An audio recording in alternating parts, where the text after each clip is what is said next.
tucked away in the corner of a lonely server is a quaint little NPC town, so remote that it has hardly ever interacted with human players. The townsfolk go about their lives in harmony, and all is well in the virtual world. Well, sort of.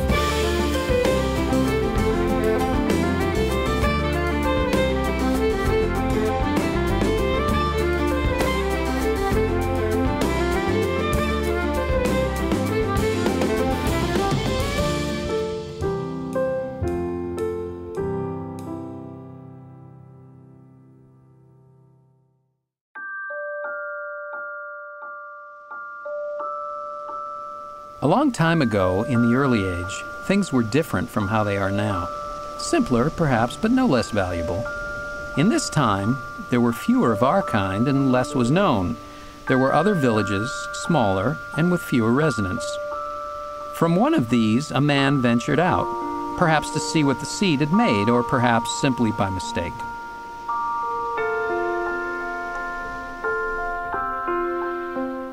The man had wandered for a long time.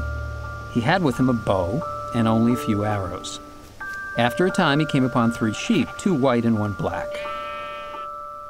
He had never seen a sheep like that before. He watched the sheep for a long while, and when the black sheep broke off from the others, he followed it. He followed the sheep for days, winding through valleys and mountains and deserts. He was growing hungry and tired, but they had not come across any food or any other animals in all their travels. He decided he had no option but to draw his bow upon the sheep and make it his meal. He pointed his arrow at the beast, and just before he released, he saw a giant spider poised to attack.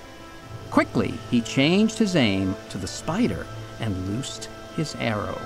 It struck the monster midair, just before the bite. The sheep was startled and ran off, faster than the man could follow. He watched as it left. Then, reluctantly, he prepared the spider and ate. Though his belly was full, he felt empty and lost, without the sheep to guide him.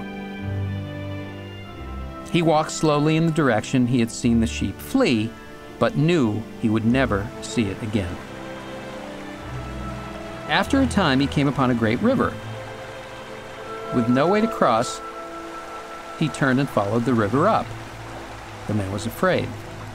He felt that he had made a mistake in leaving the village.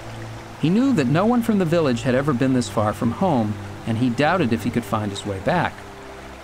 He had never known anyone to die, but he prepared his mind for the possibility that he himself may pass into the seed. As he walked, the moonlight suddenly dipped, and he was bathed in shadow. He looked up and saw a massive, strange stone structure spanning the width of the river, suspended between 2 mountains high above.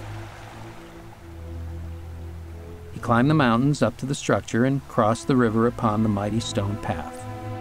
The path seemed old. He had to take care not to fall through into the depths of the water below. The path continued, but was cracked and overgrown and difficult to follow. As the path broke, so did the morning, and the man looked up and saw a mighty village, the likes of which he had never known to exist. He walked slowly into the great sea of structures and wondered what had happened to those who lived there. It was a great village and must have taken thousands to build it, but now it was in ruins and only home to moss and vines and wild animals. He felt a great thrill to be seeing something that had not been seen, as far as he knew, for a long, long time. There were many buildings of different designs, not like the uniformity of his home village.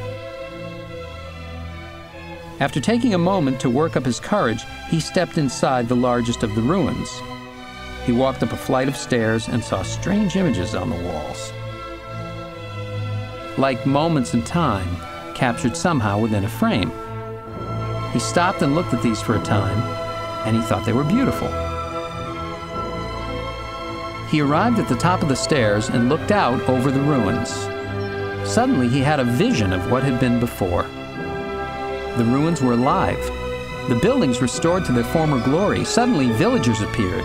But they were not normal villagers. They moved quickly and with unknown purpose. They had strange markings above their heads. They moved from building to building. They built. They harvested their crops. They seemed to build and move and harvest with such ease and speed that the man wondered how they came to have such power. Suddenly, the man felt a fear.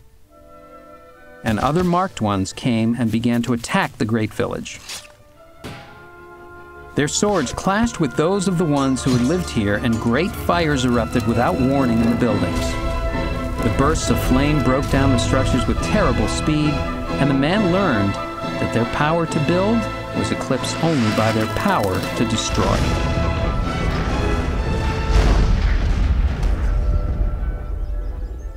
The vision faded, and he was left with the ruins as they stood today. He felt a great grief in his mind, and wondered how anyone could destroy something so beautiful. Why would they? Why would they destroy something that they made? I don't know. There are some things that aren't understood, but they are still a part of the seed. Perhaps destruction is as vital a part of things as creation. I don't know. What that marked one did to the librarian, and would have done to us. I think that what we can learn from the story is that destruction may have a purpose, but it can still make us sad. But what purpose did it have in the story? They destroyed what they had made, and a man felt sad. What purpose did the librarian dying have? The seed is much bigger than we are. It comprises all things. It isn't often easy to tell at first why things happen. So, what happened to the man? Where did he go next? Well, that was the end of the story. I don't know what the man did next. I don't think any of this actually happened. It is just a story. If it never happened, where did the story come from? Where does any story come from? Stories are a good way to pass lessons down over time. What was the lesson here? I find the best stories have a different lesson for each person who hears them. Well, I just heard it, and I don't have any idea what I was supposed to learn. Maybe I told it wrong.